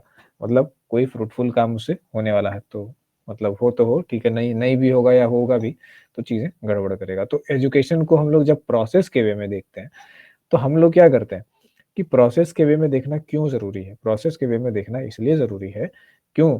कि ये जो प्रोसेस है, ये जो प्रक्रिया है, उस पे एज़ अ टीचर आप ध्यान दे पाएँगे, एज़ अ प्रोफ़ेसर आप ध्यान दे पाएँगे, उसको उसी वक़्त रोक पाएँगे। ये नहीं कि 4 साल पूरा हो गया, पूरा 2 साल पूरा हो गया, उसके बाद एमए के का हमने एग्ज़ाम ले लिया, एग्ज़ाम में इतने नंबर्स आए, उसके आधार पे हाँ, चलो जी तुम बढ़िया, चलो जी तुम ये तुम वैसे, तो ये तुम्हारा एजुकेशन हो गया। क्या फ़ायदा? आपने प्रोसेस के रूप में वहाँ पे देखा ही नहीं कि क्या गड़बड़ी आ रही थी। अब दिक्कत वाली मतलब एक हम लोग के लिए अच्छी बात है कि हम लोग साइकोलॉजी के स्टूडेंट हैं, तो हमारे टीचर्स और डिपार्टमेंट के लोग इन चीज़ों को जान रहे होते हैं, तो हमें ये सुविधाएँ मिल रही होती हैं। हमारा डिपार्टमेंट अन्य डिपार्टमेंट्स और अन्य जगहों की अपेक्षा यहाँ का मानसिक वातावरण बहुत अच्छा होता है और टीचर्स बहुत सपोर्टिव होते हैं। जब हम लोग सुनाते हैं अदर डिपार्टमेंट के स्टूडेंट्स को अपनी कहानी, तो वो लोग माथा पकड़ लेते हैं, "इतना कोऑपरेटिव होते हैं तुम लोग के टीचर?" हाँ, बोलते हैं, "बैडमिंटन खेल लो ब्रेक में, कोई दिक्कत नहीं है।" मतलब बोला कि बाकी जगह का टीचर यार पागल बना के रखा हुआ है, मेंटल हेल्थ का बाजा बजाया हुआ है, तुम लोग के टीचर के लिए मेंटल हेल्थ ही सबसे इम्पोर्टेंट है, तुम लोगों का डेवलपमेंट सबसे इम्पोर्टेंट है, बाकी कोर्स और इन चीज़ों में जो है वो लोग सपोर्ट भी कर दे रहे हैं, अगर कोई पीछे भी रहा है तो बोले हाँ, ऐसा हो रहा है, तो सब लोग शॉक है, बोल रहा है कि भाई तुम लोग को वर्ल्ड वर्ल्ड क्लास एजुकेशन मिल रहा है फिर तो। एजुकेशन यही तो है, ऐसा ही तो होना चाहिए। तो हाँ है, आप साइकोलॉजी से हैं तो आपको ये चीज़ मिला है, अन्य लोगों को नहीं मिलेगा ये चीज़ क्योंकि उनके टीचर्स भी नहीं समझेंगे इन चीज़ों को। तो हम लोग क्या देख रहे हैं, प्रोसेस भी देखा हम लोगों ने, प्रोडक्ट को भी देखा। उसके बाद क्या है कि इस तरीके से जो है बेसिक हम लोग देख रहे हैं एकेडमिक फ्रेमवर्क में हम लोग देख रहे हैं। वैसे तो एजुकेशन के इतने अर्थ हैं और इतने दृष्टिकोण हैं कि पूरा साल भर भी हम लोग पढ़ते रहेंगे ना तो खत्म नहीं होने वाला। लेकिन हम लोग सिर्फ एकेडमिक दृष्टिकोण से देख रहे हैं, जिसमें हम लोग काम करेंगे, जिसमें हम लोग पढ़ेंगे और हमारे क्वेश्चंस भी उन्हीं से आने वाले हैं, ठीक है? अब इसमें अगर बात करें, थोड़ा-सा आगे बढ़ते हैं। भारत में जो है अब इंडियन पर्सपेक्टिव की बात करते हैं सबसे पहले एजुकेशन के।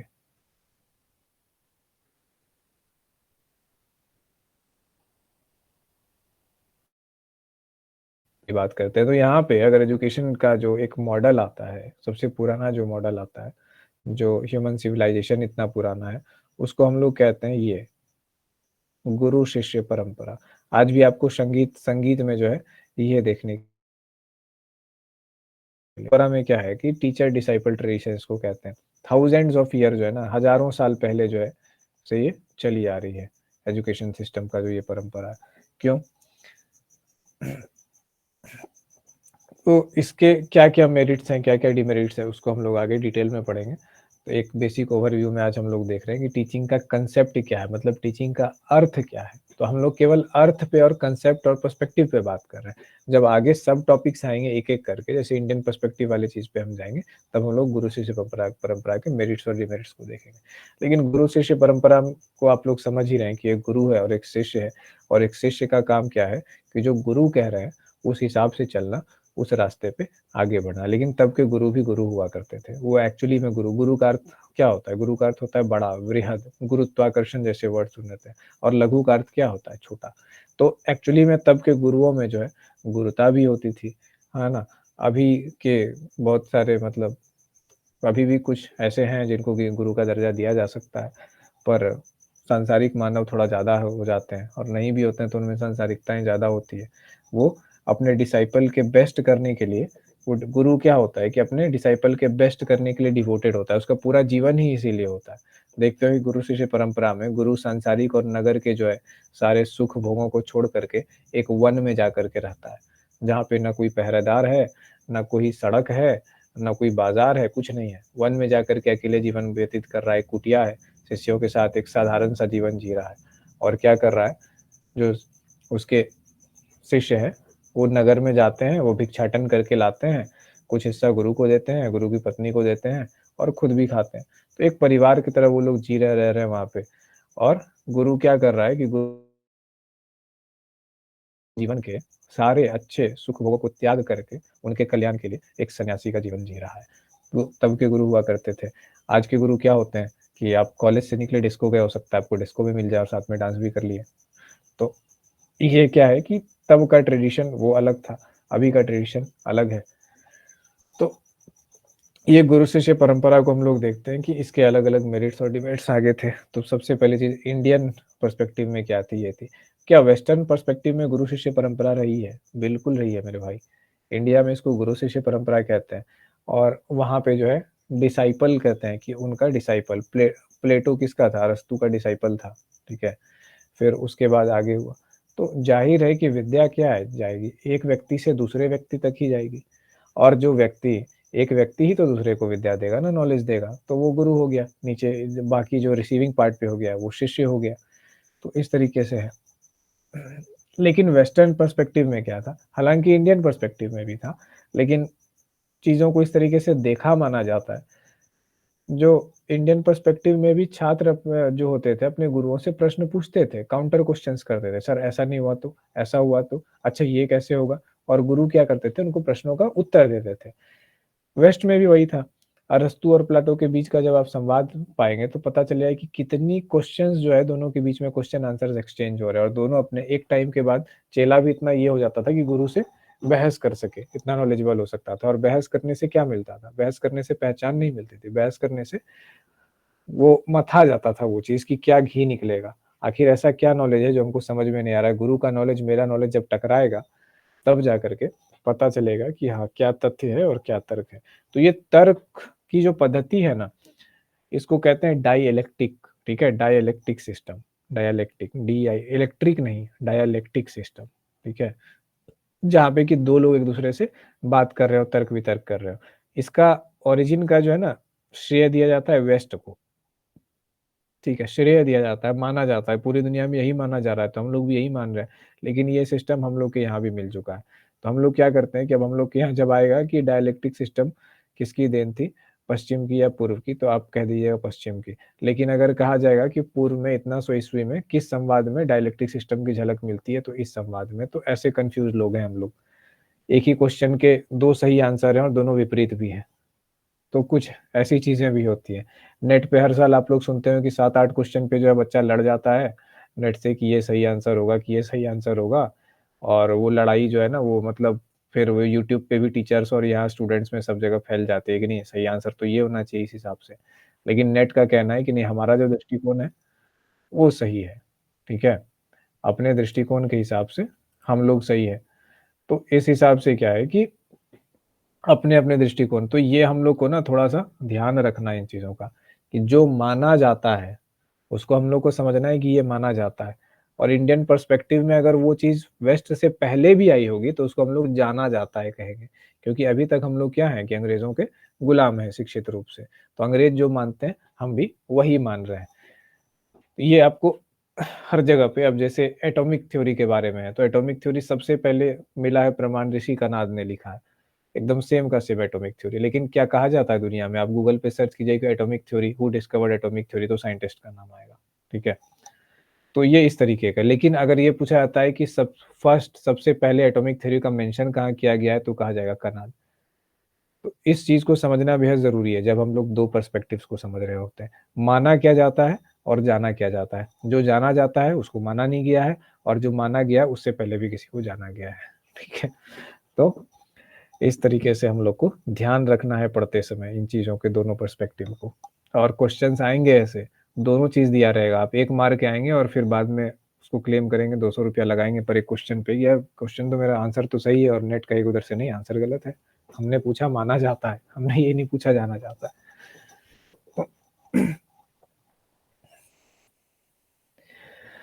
ठीक है, तो संस्कृत में इंडियन पर्सपेक्टिव में हम लोग देखते हैं तो टीचिंग के लिए दो वर्ड आते हैं।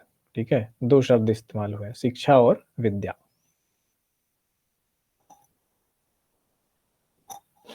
ठीक है, अब शिक्षा जो है ना, ये शश धातु से आया है, शश। इसी धातु से एक और वर्ड बना है, शासन। समझे? यानी क्या कहते हैं, शासन का मतलब to control, to control, to discipline. तो ये शश धातु का अर्थ जो है ना इसी से रिलेटेड है।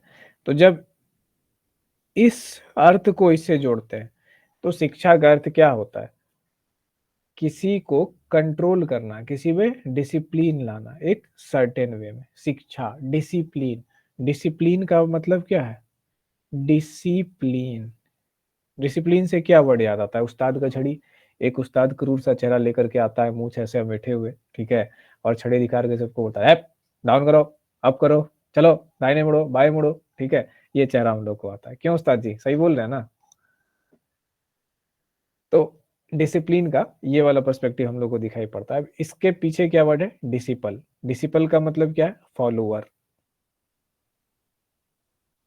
जो फॉलो करता हो ऑर्डर्स, वो है डिसिपल। और इस प्रक्रिया को हम लोग कहेंगे डिसिप्लिन। और डिसिप्लिन करना क्या है, एजुकेशन है। इससे क्या समझ में आया, एजुकेशन यानी विद्या के दो अर्थ है। एक जो अर्थ है जो मार्शल अर्थ में है, डिसिप्लिन विद्या, फॉलो करना, उसको अपने हिसाब से चलाना, उसको कंट्रोल करना, उसको चीजों को बताना और सिखाना, जो मिलिट्री फॉर्मेट ऑफ एजुकेशन है। लेकिन इसके अलावा भी तो है, क्या है, एजुकेशन क्या है, लिबरेशन है एजुकेशन। वो उसका क्या बोलते हैं, एक वो था ना वैज्ञानिक आर्किमिडीज, जिसको राजा ने बोला था कि लो मुकुट लो, लेके जाओ और बताओ कि इसमें कितना सोना है और कितना खाद है बिना काटे, और अगर नहीं बता पाए तो जान मार देंगे तुमको। आर्किमिडीज बेचारा परेशान, मृत्यु के डर से अब साथ में बाथ टब में पड़ा हुआ है, देख रहा है सोने की चमक को, और उस चमक में अपने प्राण जाने की जो है आगे की चीजों को ऐसे देख रहा है, सोच रहा है, देख रहा है, सोच रहा है। इसी सोच विचार में क्या होता है कि उसके हाथ से वो मुकुट गिर जाता है पानी में। ठीक है, बाथ टब में गिर जाता है और बाथ टब से पानी थोड़ा सा बाहर गिर जाता है। फिर वो बाथ टब से मुकुट हाथ में निकालता है तो देखता है कि बाथ टब का पानी थोड़ा सा कम हो गया। और उसके बाद जो है वैसे ही वो बाथटब से नग्न अवस्था में निकले हुए वहां की सड़कों पर चिल्लाता हुआ जाता है वहां पे, और हाथ में लेकर के ऐसे मुकुट को जाके बोलता है यूरेका यूरेका यूरेका, मैंने खोज लिया, मुझे पता चल गया। और सब लोग देख रहे हैं ये क्या हो गया, आर्किमिडीज पागल तो नहीं हो गया, लेकिन आर्किमिडीज वैसी मानसिक स्थिति में था जब मौत से घबरा रहा था और उसके पास जीने का कोई रास्ता नहीं था। सुबह उसको फांसी का सजा मिलने वाला था और शाम में वो पानी में से डूबा हुआ देख रहा था चीजों को। तो सॉरी, हाँ, दोपहर में उसको मिलने वाला था और सुबह वैसे देख रहा था। तो इस कहानी से हमें क्या पता चल रहा है कि विद्या नाम है क्यूरियोसिटी का, विद्या नाम है एक्सप्लोरेशन का, वो जो आहा मोमेंट है उसका आर्किमिडीज का कि अरे ऐसा भी होता है। विद्या नाम है फ्रीडम का, लेकिन विद्या नाम है ट्रेनिंग का भी, विद्या नाम है डिसिप्लिन का भी। तो शिक्षा और विद्या की जब हम लोग बात करते हैं तो शिक्षा क्या है, कंसेप्ट क्या है, इसमें हम लोग ये सारी चीजें देख रहे हैं ना, इसके सारे वो चीजें। आप अगर केवल इसका एक रूप देखेंगे तो वो आपका एक ओपिनियन बनाएगा, और फिर उस ओपिनियन से जब आप आंसर मारेंगे तो आपको लगेगा ये सही है वो नहीं है। इसीलिए हम लोग वेरियस ओपिनियंस को पढ़ते हैं, वेरियस कॉन्सेप्ट्स को पढ़ते हैं, ताकि हमारा ओपिनियन से हम लोग प्रभावित होकर के आंसर ना मारे। ठीक है, अब क्या है कि विद्या जो है ना, हम लोग के यहाँ क्या था कि विद्या पार्ट ऑफ रिलीजियन था। अब रिलीजियन की बात करते हैं, रिलीजियन पार्ट ऑफ रिलीजियन था। अब रिलीजन क्या था, जीवन जीने का एक तरीका था बेसिकली। जब जीवन जीने का एक तरीका है उस टाइम पे, तो ऑब्वियस है ना कि शिक्षा और ये चीजें उस तरीके का ही एक पार्ट होंगी, तो जाहिर सी बात है। लेकिन अब क्या हो गया कि रिलीजन वर्ड को अलग अलग मीनिंग्स में भी समझा जाने लगा, जीवन जीने का तरीका नहीं रह के एक थ्योरी, एक दर्शन के रूप में समझा जाने लगा, है ना। अब जो है एक थोड़ी सी विवादास्पद चीज को हम डिस्कस कर रहे हैं, जो कि दरअसल में वैसा है नहीं, नहीं उसका वो अर्थ है, पर पता नहीं क्यों ऐसा माना जाता है। किताबों में भी ऐसा लिखा हुआ है, एनसीईआरटी ने भी लिख रखा है, तो नेट में भी हम लोग वही करेंगे। ठीक है, जो माना जा रहा है, जैसा समझा गया है, जैसा लोगों ने लिखा है, चलो वही ठीक है। इतिहास में जो लिख दिया किताब में वही सही है, वही जानते हैं, हम लोग यहाँ पे वही काम करेंगे। इसमें कह रहा है, जब आप इंडियन पर्सपेक्टिव को आप पढ़ेंगे तो कहेगा कि विद्या जो है ना, विद्या का जो उद्देश्य बताया गया है, उसका उद्देश्य बताया गया है एंड ऑफ लाइफ, है ना, लाइफ को खत्म कर लेना। ये वर्ड एनसीईआरटी क्यों यूज करती है हमको आज तक समझ में नहीं आया है, और इसको ब्रैकेट में लिखता है दैट इज साल्वेशन, मोक्ष, मोक्ष की प्राप्ति जो है विद्या का ये चीज है। अगर आप ऐसी बात बोलते हैं तो फिर इस डेफिनेशन के हिसाब से तो ना आयुर्वेद विद्या है, न तंत्र विद्या है, न कृषि विद्या है, कुछ तो विद्या बचा ही नहीं फिर। लेकिन गलती क्या हो गई है यहाँ के अनुवादकारों से और लोगों से, या पता नहीं, मतलब लोगों ने चीजों को पढ़ा भी है, समझा या नहीं, या ग्रंथों का केवल अंग्रेजी अनुवाद पढ़ के उन्होंने ऐसा लिख दिया। रियल में ऐसा कुछ नहीं है।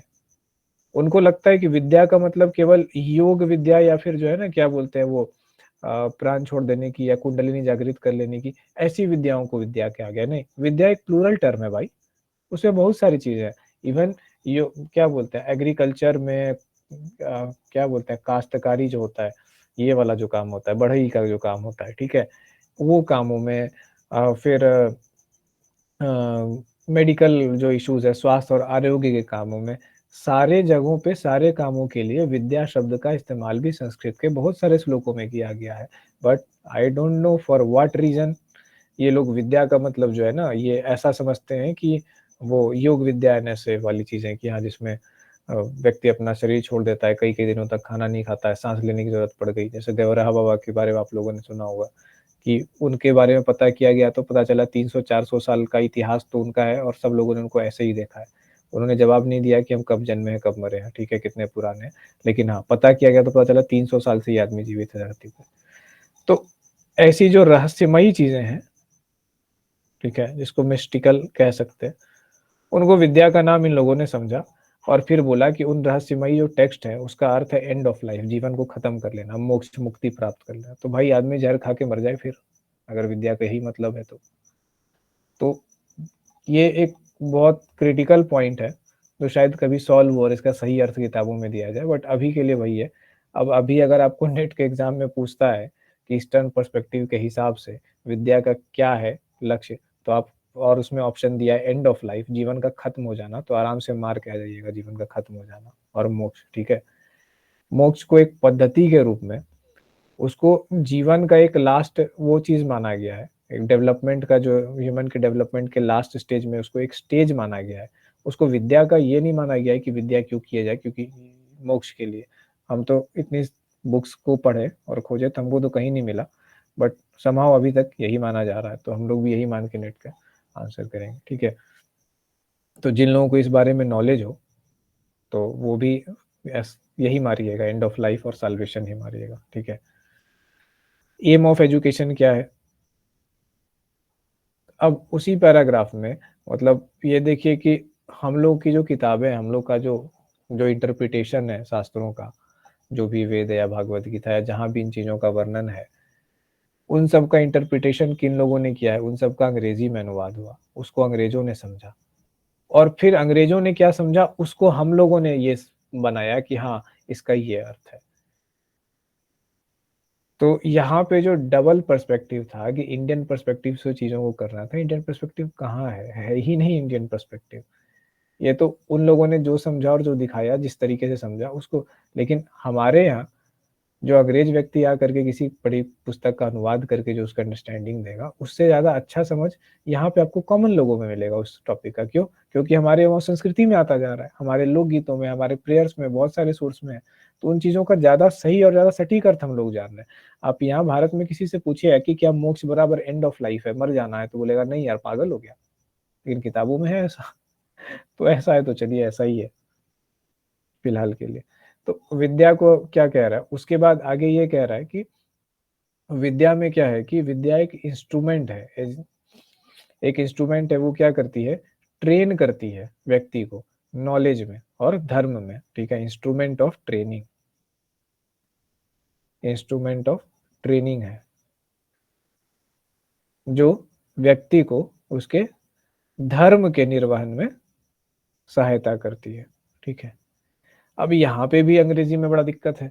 धर्म का नाम मतलब क्या है? मॉरल और एथिकल वैल्यू। ठीक है, सिर्फ एथिक्स और मोरालिटी को धर्म में समेट दिया। धर्म के अंदर जब धर्म की आप परिभाषा पढ़ेंगे, मतलब धर्म का कॉमन मीनिंग इन लोगों ने ले लिया अंग्रेजों ने कि धर्म का मतलब रिलीजन, रिलीजन का मतलब क्या? मोरालिटी और एथिक्स, क्या सही और क्या गलत है। क्या विद्या केवल सही गलत करने के लिए दी गई है? अगर ऐसा होता तो क्यों आयुर्वेद दिया रहता? आयुर्वेद को तो सही गलत से मतलब नहीं है, नैतिकता से मतलब नहीं है। आयुर्वेद तो इलाज करने की बात है ना? पाचन क्रिया, ये वो चीजें हैं, व्यापार की बुद्धि बताई गई है, बहुत सारी चीजें हैं, सब रूल्स, टैक्सेशन का स्ट्रक्चर, सब चीज बताया गया, शासन के बारे में बताया गया। तो सब क्या मॉरल एथिकल ही है? केवल वही है और कुछ नहीं है। जीवन यापन के लिए चीजें जो बता जा रही है वो विद्या नहीं है क्या? है। लेकिन चूंकि धर्म निर्वहन की बात की गई है, तो धर्म का एक नैरो अर्थ इन लोगों ने लिया है कि धर्म का अर्थ है मॉरल और एथिकल। भाई धर्म का अर्थ तुम्हारा ये भी है, जैसे कहते हैं, हम लोग कहते हैं ना कि पढ़ाई करना स्टूडेंट का धर्म है, तो दैट डजंट मीन कि उसका रिलीजन है, मॉरल और एथिकल ऑब्लिगेशन है, उसका टास्क है, उसकी ड्यूटी है।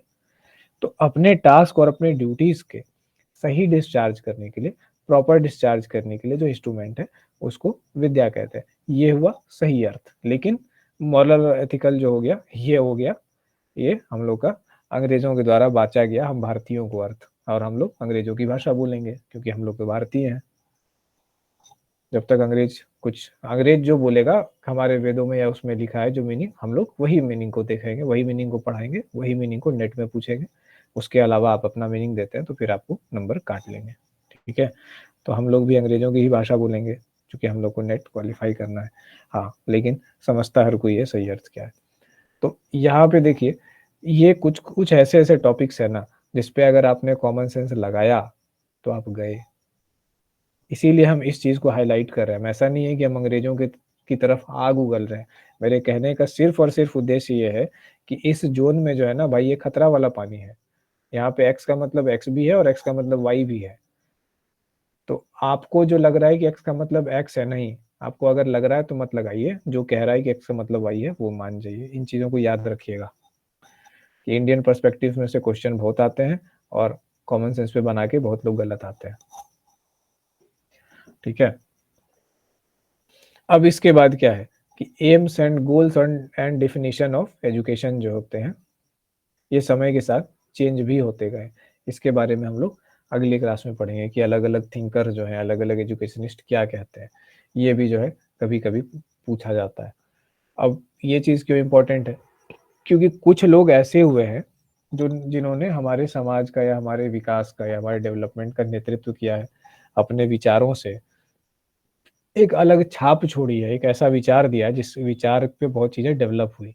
तो उसमें हम लोग पढ़ते हैं इंडियन पर्सपेक्टिव में कौन कौन लोग इंडियन में हो सकते हैं। एक तो महात्मा गांधी हो सकते हैं ना, फादर ऑफ नेशन जिसको आ, इन्होंने कहा था बोस महोदय ने, ठीक है। हालांकि फादर ऑफ नेशन कहा था, उनकी श्रद्धा भी थी, लेकिन वो महात्मा गांधी से बहुत चीज़ों पे वो सहमत नहीं थे। तो सुभाष चंद्र बोस एक ऐसे व्यक्ति के एग्जाम्पल है, जो व्यक्ति एक प्रॉपर एजुकेटेड हो, सिविल सर्विसेज एग्जाम का टॉपर रहा हो, कॉलेज का टॉपर रहा हो, ठीक है, अपने कल्चर को फॉलो करता हो, और अगर किसी व्यक्ति से उसका मतभेद भी है और उस मतभेद के लिए उसने अलग रास्ता भी अपना लिया है, तो भी उस व्यक्ति को इतना सम्मान करता हो कि वो उसको राष्ट्र का पिता कहता हो, ठीक है। तो that is what education makes you. आप लोग सुभाष चंद्र बोस की अगर फोटो सर्च करेंगे गूगल पर विथ फैमिली, तो देखिएगा उनके पिता जो है अंग्रेजों के चाल ढाल में पूरा वैसे करके, और सुभाष चंद्र बोस एक रेबेल की तरह अपने पिता के सामने धोती और कुर्ता पहन के सामने पैर रख करके ऐसे बैठे हुए हैं। तो इस हद का एजुकेशन था कि उनको पता था कि मेरा कल्चर क्या है, मेरी संस्कृति क्या है। मेरे फादर भले ही कोट पैंट पहन लिए हों अपने आप को अंग्रेज और अधिक बढ़िया बनाने के लिए, हम नहीं पहनेंगे, ठीक है। तो ये कॉन्फिडेंस और ये चीज़, तो ऐसे लोगों की बात क्या एजुकेशन में नहीं होगी, ऑब्वियस होगी। महात्मा गांधी की बात होगी, जिनको मतलब वैसे लोग फादर ऑफ नेशन का दर्जा दे रहे हैं। स्वामी विवेकानंद की बात है, श्री अरबिंदो है, वो है, रविंद्रनाथ टैगोर है, तो उसके बाद जिद्दू कृष्णमूर्ति है एक, वो है, और भी बहुत सारे लोग हैं। फिर एक इनका है फ्रंटियर गांधी या किनका तो है वैसे करके, उनका भी कुछ है। तो इन लोगों का जो है ना व्यूज हम लोग कल पढ़ेंगे। कि अब व्यू पढ़ने का मतलब है कि व्यू समझ के ये देखना कि वो लोग किन किन चीज़ों पे फोकस करते हैं। हर व्यक्ति का एक फोकस पॉइंट होता है कि अपनी जो थ्योरी है, अपना फिलॉसफी है, इस पे हम फोकस करते हैं। क्वेश्चन इसी पे आएगा। श्री अरबिंदो ने श्री अरबिंदो का एजुकेशन का जो पर्सपेक्टिव है, उसमें इन इन चीज़ों पर फोकस है और इनमें से नहीं है। नहीं पढ़ा होगा, नहीं लेक्चर सुना होगा, अच्छे से नहीं सुना होगा, समझा नहीं होगा, या इसको ऐसे लेक्चर या भाषण समझ के इसका आंसर सुन के उसका आंसर निकाल दिया होगा, वो क्वेश्चन नहीं बनेगा। क्योंकि आप लगाएंगे कॉमन सेंस और वहाँ बात हो रही है पर्सपेक्टिव की। इसके नोट्स बनाने पड़ेंगे, वही क्लास में ऐसे बना बना करके हम सबको दिखाएंगे और देंगे, ठीक है। तो आज की क्लास को यहीं पर ख़त्म करते हैं, 1.5 घंटे ऑलरेडी हो चुके हैं। आगे फिर हम लोग एजुकेशन के बारे में और एक क्लास देखेंगे, तब जाकर के ये सब टॉपिक, छोटा सा टॉपिक खत्म होगा, ठीक है। तो बस आज के लिए ओवर, रिकॉर्डिंग स्टॉप। जिनको जो पूछना है अब पूछ सकते हैं, जिनको नहीं पूछना है